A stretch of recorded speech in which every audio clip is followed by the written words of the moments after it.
नमस्कार, स्वागत है आपका द न्यूज पर। मैं हूं आपके साथ शेरिन। लोकसभा चुनाव की वोटिंग से पहले जहां एक तरफ इंडी गठबंधन में पड़ी है बड़ी फूट, तो वहीं दूसरी तरफ गुजरात के द्वारका में कांग्रेस के लिए लगा है बड़ा झटका। जी हां, जो गठबंधन बनाया गया था देश के प्रधानमंत्री नरेंद्र मोदी को तीसरी बार प्रधानमंत्री रोकने के लिए, आज उसी गठबंधन में लगातार पड़ती हुई नजर आ रही है दरार। जी हां, दिल्ली के मुख्यमंत्री अरविंद केजरीवाल की गिरफ्तारी को लेकर अब गठबंधन में पड़ने लगी है फूट। तो वहीं दूसरी तरफ आपके लिए बता दें कि एलडीएफ के चीफ और इसी के साथ केरला के मुख्यमंत्री विजय पिनारई ने जो है वो कांग्रेस को लेकर एक बड़ा हमला बोला है। और इसी के साथ आपके लिए बता दें कि कांग्रेस को लेकर लगातार गठबंधन में लेकर जो है वो सवाल खड़े हो रहे हैं। और वहीं बात करें हम गुजरात की, तो गुजरात में कांग्रेस के 800 से ज्यादा कार्यकर्ताओं ने भारतीय जनता पार्टी का दामन थाम लिया है।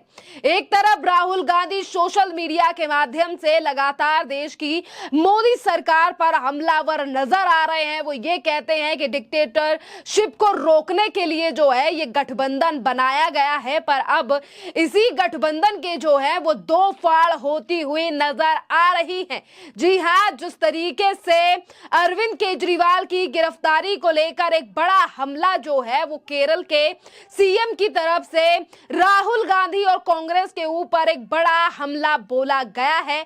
विजय पिनारई ने कहा है कि कांग्रेस की शिकायत के बाद ही हुई है मुख्यमंत्री अरविंद केजरीवाल की गिरफ्तारी। देखिए, जिस गिरफ्तारी को लेकर कांग्रेस ने देश की मोदी सरकार पर सवाल उठाए राहुल गांधी ने, तो ये तक कह दिया कि प्रधानमंत्री नरेंद्र मोदी गठबंधन से डर चुके हैं और इसीलिए कराई गई है मुख्यमंत्री अरविंद केजरीवाल की गिरफ्तारी। और जिस गिरफ्तारी को लेकर दिल्ली में किया था तमाम इंडी गठबंधन की पार्टियों ने शक्ति प्रदर्शन, आज उसी गठबंधन के जो है वो दो फाड़ होती हुई नजर आ रही हैं। जिस तरीके से विजय पिनारई ने जो है वो एक बार तो कांग्रेस और राहुल गांधी के ऊपर निशाना साधा है। और वहीं देखिए, इंडी गठबंधन ने जो है वो दिल्ली में रविवार को विरोध रैली का आयोजन किया और इसी रैली के एक दिन बाद जो है वो केरल के मुख्यमंत्री पिनाराई विजयन ने जो है वो राहुल गांधी और कांग्रेस की इस कदर आलोचना की है, जिसको लेकर लगातार ये बात कही जा रही है कि क्या ये गठबंधन लोकसभा चुनाव की वोटिंग तक एक साथ रुक पाएगा, टिक पाएगा या नहीं, या उससे पहले ही हो जाएंगे दो फाड़ और हो जाएंगी तमाम राजनीतिक पार्टियां एक दूसरे से अलग। जी हां, केरला के मुख्यमंत्री ने जो है वो कांग्रेस के कारण अरविंद केजरीवाल जेल गए हैं ये कहते हुए निशाना साधा है। और उन्होंने कहा है कि कांग्रेस की ओर से ही सबसे पहले शिकायत की गई थी और इसीलिए मुख्यमंत्री अरविंद केजरीवाल जो है वो जेल में है। यानी कि सीधा निशाना जो है वो सीएम विजयन ने कांग्रेस पर साधा है और कहा है कि सिर्फ और सिर्फ कांग्रेस की शिकायत की वजह से आज मुख्यमंत्री अरविंद केजरीवाल जो हैं वो जेल के अंदर हैं। और इसी के साथ देखिए, तमाम बातों का ऐलान, यानी कि तमाम बातों को लेकर जो है वो सीएम विजयन ने राहुल गांधी के ऊपर निशाना साधा है और कहा है कि राहुल गांधी देश की मोदी सरकार के खिलाफ नहीं बल्कि इंडिया गठबंधन के खिलाफ चुनाव लड़ रहे हैं। जी हां, अगर हम बात करें स्पेसिफिक सिर्फ केरला की, तो देखिए केरला में जो एलडीएफ पार्टी है, जिस पार्टी की सरकार है और मुख्यमंत्री विजयन है, उनको लेकर लगातार ये उनका जो गुस्सा है राहुल गांधी को लेकर वो इसीलिए सामने आ रहा है क्योंकि वो इस बात से नाराज हैं कि आखिरकार राहुल गांधी फिर एक बार केरल के वायनाड से चुनाव क्यों लड़ रहे हैं। जी हां, और इसीलिए केरल के सीएम का कहना है कि ये मुकाबला वह इंडिया ब्लॉक में शामिल सीपीआईएम या के खिलाफ लड़ रहे हैं, क्यों क्योंकि इसी के साथ सीएम विजय ने कहा है कि हम सभी जानते हैं कि राहुल गांधी कांग्रेस पार्टी में सबसे बड़े नेता हैं। जरा देखिए कि वह अपना निर्वाचन क्षेत्र वायनाड में किसके खिलाफ चुनाव लड़ रहे हैं। वह सीपीआईएम और एनजी राजा के खिलाफ चुनाव लड़ रहे हैं, जबकि कांग्रेस और सीपीआई जो है वो इंडिया गठबंधन का हिस्सा है। विजयन ने कहा है कि वह बीजेपी से मुकाबला करने के बजाय सीपीआई उम्मीदवार को टक्कर दे रहे हैं, यानी कि इंडी गठबंधन से जो है वो राहुल गांधी इस बार चुनाव लड़ रहे हैं। और ये तमाम लड़ाई जो है वो वायनाड की इसी सीट को लेकर है, जिससे राहुल गांधी फिर एक बार चुनाव लड़ रहे हैं, क्योंकि वहीं से जो है वो एलडीएफ ने भी अपने कद्दावर नेता को उतारा है सिर्फ और सिर्फ सीट को जीतने के लिए।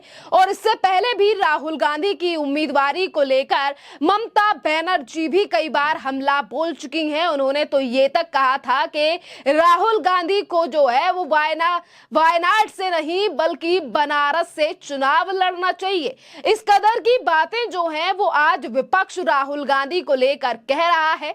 और बात अगर हम वायनाड की करें तो देखिए, वायनाड में राहुल गांधी 2019 में भी चुनाव लड़े थे, जिस समय पर उन्होंने उत्तर प्रदेश के अमेठी को छोड़ वायनाड से चुनाव लड़ा था और एक अच्छे खासे मार्जिन से राहुल गांधी वायनाड से सांसद चुनकर आए। और अब इसी वायनाड की सीट को लेकर जो है वो इंडी गठबंधन में एक दूसरे को लेकर खटास नजर आ रही है। जिस तरीके से राहुल गांधी के ऊपर निशाना आज इंडी गठबंधन की पार्टियां डालती हुई नजर आ रही हैं और साधती हुई नजर आ रही हैं।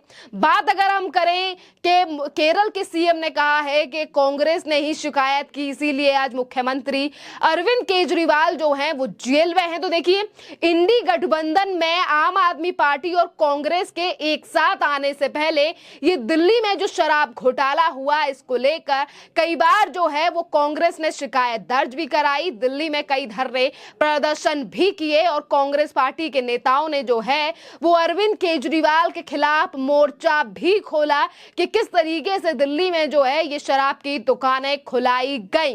पर गठबंधन बनने के बाद जो है कांग्रेस पार्टी और राहुल गांधी ने जो है वो अरविंद केजरीवाल की नीति या शराब घोटाले को लेकर कोई बयान जो है वो नहीं दिया। पर इसी के साथ अगर हम बात करें दिल्ली की पूर्व मुख्यमंत्री शीला दीक्षित के बेटे संदीप दीक्षित की, तो उन्होंने गठबंधन में आने के बावजूद लगातार ये बात जरूर कही कि अगर अरविंद केजरीवाल कट्टर ईमानदार हैं तो उन्हें जो है वो एजेंसी के सामने जाना चाहिए, पेश होना चाहिए और जो भी तर्क उनके पास हैं वो उन्हें ईडी को बताने चाहिए। इस कदर की बातें जो हैं वो कांग्रेस के नेताओं की तरफ से कही गई और इसीलिए कांग्रेस का जो रवैया अब गठबंधन में आने के बाद केजरीवाल को लेकर बदल गया है। क्योंकि देखिए, एक तरफ इंडी गठबंधन का हिस्सा है आम आदमी पार्टी और कांग्रेस, तो वहीं दूसरी तरफ दिल्ली में भी दिल्ली की लोकसभा की 7 सीटों को लेकर भी बंटवारा जो है वो आम आदमी पार्टी और कांग्रेस के बीच हो चुका। पर वहीं इसको लेकर भी सवाल उठाए गए कि अगर दिल्ली में गठबंधन है तो आखिरकार इसी तरीके का गठबंधन कई और राज्यों में कांग्रेस और आम आदमी पार्टी ने क्यों नहीं किया। और इसीलिए आज सीटों को लेकर ही, उम्मीदवारी को लेकर ही लगातार जो है वो विपक्ष में इस कदर कट जो है वो एक दूसरे को लेकर इस कदर बयान नजर आ रहे हैं। देखना अहम रहेगा कि वोटिंग से पहले किस तरीके के आसार जो हैं वो गठबंधन में और भी ज्यादा बदलते हैं, क्योंकि लगातार जब से गठबंधन बना है एक दूसरे को लेकर पार्टियां हमला करती हुई नजर आ ही रही हैं।